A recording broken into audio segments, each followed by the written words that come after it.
up with it. All right, so that's kind That's of the awesome. segue into cultivating buyers for the long haul. I don't know whether long haul is one word, two words, or hyphenated. I wasn't really sure. I'm going to go guess and say you did it wrong. Okay, it's always a safe assumption. It doesn't look right, but it feels right. But anyway, so as I mentioned early on, Todd, I feel like there's two sets of buyers out there right now. There are buyers that are getting it and not getting intimidated by the higher interest rates, understanding that the high interest rates are providing an incredible opportunity. But you can't convince every buyer of that, and Right. not every buyer is going to be comfortable with it. So the second group of buyers are, I'm going to wait till next year. I'm going to wait for interest rates to drop. I'm going to wait for this. I'm going to wait for that. So what we're going to talk about today is for that category, how do you keep them cultivated? How do you keep in contact with them so that when interest rates do drop or when they are ready, you are top of mind? So, first point is you have got to really sit down and identify who these people are, and you have got to schedule regular check-ins. You've got to leverage your CRM for this. I've identified who my people are who are going to probably be buying next year. So what am I going to do? I'm going to utilize texting. I'm going to utilize video texts, which I think are highly, highly effective. And that's a matter of me picking up my phone, doing a 30-second video, and then texting that out. And then, of course, emails. Emails obviously always have the lowest open rate. So don't forget to actually use your phone for its intended purposes. And that is to play Candy Crush. In addition to that, pick up the phone and give them a call. Yeah. So if I've got somebody that I've identified are going to buy something in 2023, I'm going to determine the frequency in which I'm going to reach out to them. Is it every other week? Is it monthly? Whatever the case is. But the goal is to stay top of mind. So when they get ready, when they get to that point that they're ready to transact, what agent pops to their mind? What agent are they going to call? Or are they going to get that text message from you in that same week where they're ready to transact? But the only way to do it is to schedule all of these things through your CRM. Definitely. I'd like to just say we all have a friend, I imagine, that we could not talk to, or just the way time works, we don't talk to for a period of maybe 6 months, a year, or maybe someone that was a childhood friend or a high school, college friend that you haven't talked to in 5 years. You get them on the phone and you immediately pick up from where you left off.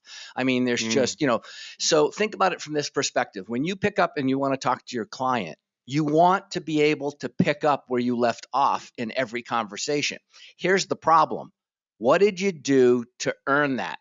When you had a friend and you were together, my gosh, you went through so much emotional crisis, whether it was college prep or whether it was, high school, wherever you had that friend, you shared everything and you communicated with them every day. Just like when you're working with someone as your real estate services, you're with them every single day. But even after the close, you've got to continue to stay in communication with them to earn the right, so that 30, 60, 90 days can go by and you can pick up the phone and have a conversation with them, and it can be just like you left it off. Otherwise, you haven't cultivated anything. Yeah, and if they're going to buy something in 2023, chances are statistics suggest that they're going to use a real estate agent. Correct. So I always tell my team it might as well be you. But in order to be a you have to be top of mind. Number two, market updates. People are very, very curious. I would tune into this afternoon and check out Todd's month end. They're going to be very, very telling.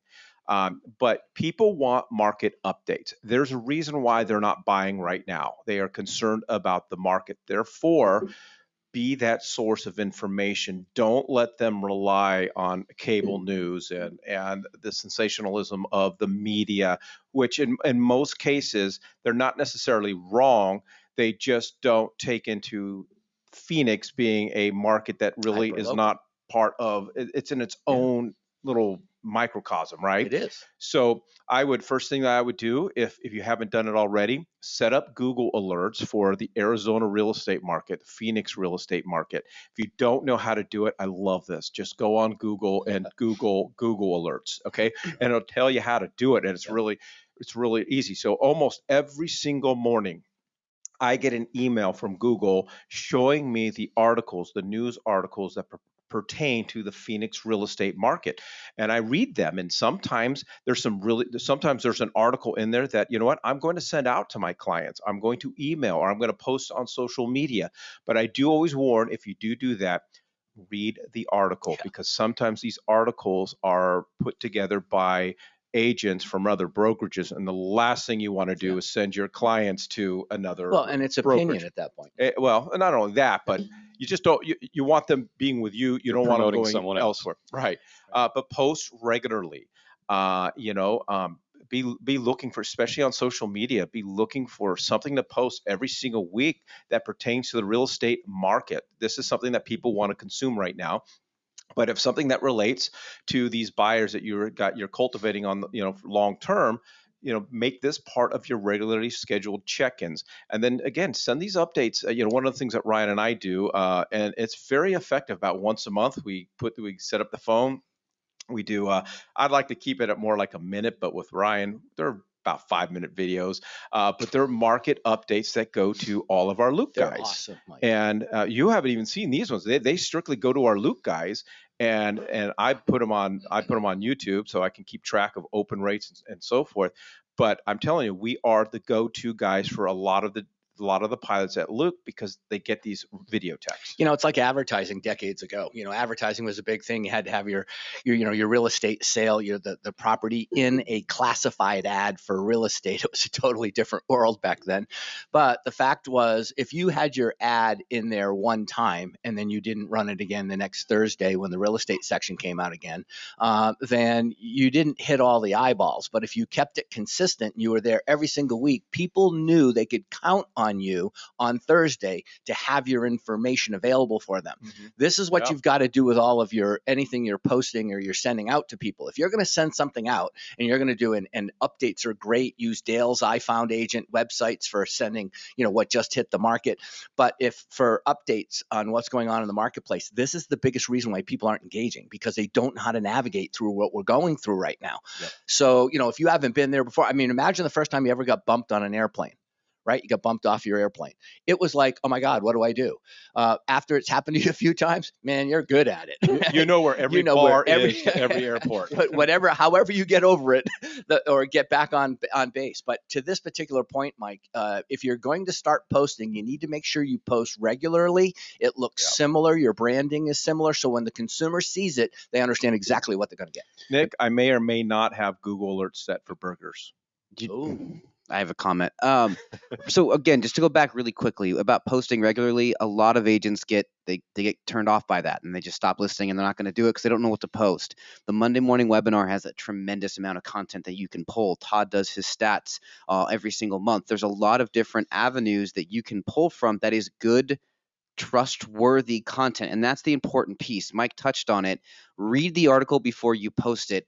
Please, please. Read the article. Don't read the subject or the headline and go, I'm going to post that, because you don't know where the article is going to turn. And in our sensational news media, where they have to be the hottest topics, you could be posting bad information based on what you guys talked about, the Arizona marketplace. So be the person giving the expert information. Don't try to put your opinion like Mike and Todd were saying. There's a lot of good stuff that you can post out there. Don't just make up news. If I had $1 for every time my program director at KTAR told me, please read the entire article and not just the headline. That's why you're not on the news anymore, buddy. That's why I don't have a Monday through Friday drive time show. That was one of the things you posted, saying thank you very much for that education. All right. And then one of the things that I like to do is featured properties. Obviously, you're working with buyers who are down the road. You kind of got an idea of what they're looking for. Case in point, I got a guy over at Luke Air Force Base, having a hard time nudging him, but he's very, very specific what he wants. West Side under a certain price point, has to have an RV garage, and whatever the case is. So I've got a little alert set in Arma. So every once in a while, and I did this the other day, and actually one of our agents posted something on our closed Facebook group. It matched what he was looking for perfectly. So I just got the MLS link and I texted to him, hey, this one just popped up. So keep them interested and deals that are out there.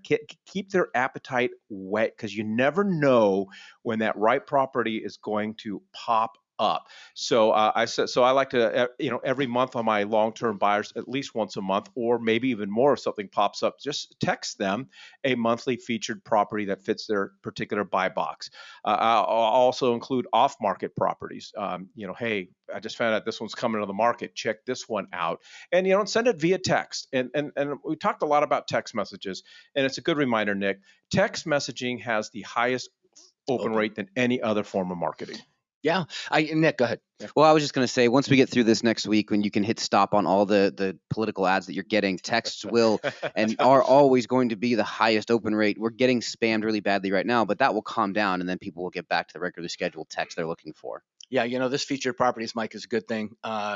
You can send this directly to your consumers. The one thing you could also do is before you send it, contact your lender, find out how much down payment it needs, find out what monthly payment it is, send a Reg Z along with the monthly payment and the down payment requirements, along with potentially, or follow up with potentially that property you sent them. We need to talk about the mobile app and all of the great software, the mobile app. We have to do another webinar on this. We'll do that. But the other thing I was going to say about featured properties, and better yet than just sending them a link from Armless, if you do have a West USA iFound agent website, yes, get the link from that so that when you do send it out, it's driving them to your website.